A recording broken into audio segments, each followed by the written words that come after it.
la rivière Matan-Fada dans le nord-ouest du Nigeria. Ici, les histoires de la vie d'antan sonnent comme des légendes. On dit que les crocodiles ne sortent pas de l'eau les vendredis et qu'autrefois les poissons étaient si nombreux qu'il suffisait de se baisser pour en attraper à la main. Aujourd'hui, la rivière rétrécit aux grandes dames des pêcheurs comme Husseini Makwashi. Les hippopotames sont partis, les pélicans qui migrent entre l'Europe et l'Afrique ne s'y arrêtent plus.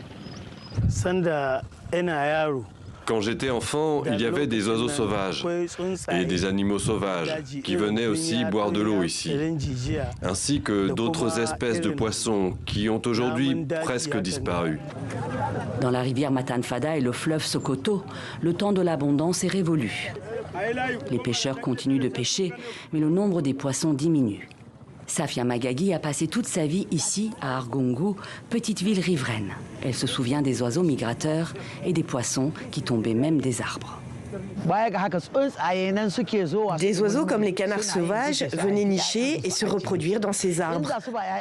Pour nourrir leurs petits, ils se rendaient à l'aube à la rivière afin d'attraper des poissons vivants avec leur bec et les donner à manger à leurs oisillons. Le poisson, symbole du peuple Argungu. Il est même érigé en statue en centre-ville. Mais avec la baisse des pluies, la hausse des températures et l'évaporation excessive, le mode de vie des habitants est menacé. Alors pour préserver les poissons, l'émir d'Argungu a imposé des restrictions de pêche. Ma crainte, c'est que si nous continuons comme cela, la vie telle qu'on la connaît cessera d'exister dans cette partie du pays.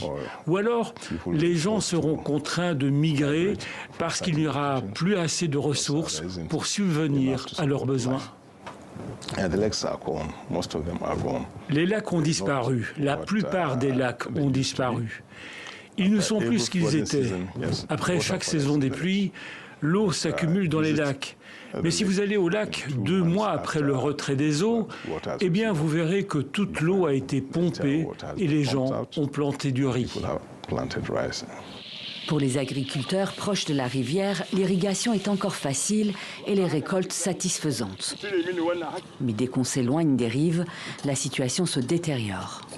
La région aux portes du Sahel est particulièrement vulnérable aux effets du changement climatique. La différence est énorme. Dans ce champ, on récoltait plus de 100 sacs de millet, mais aujourd'hui, on en obtient à peine 60.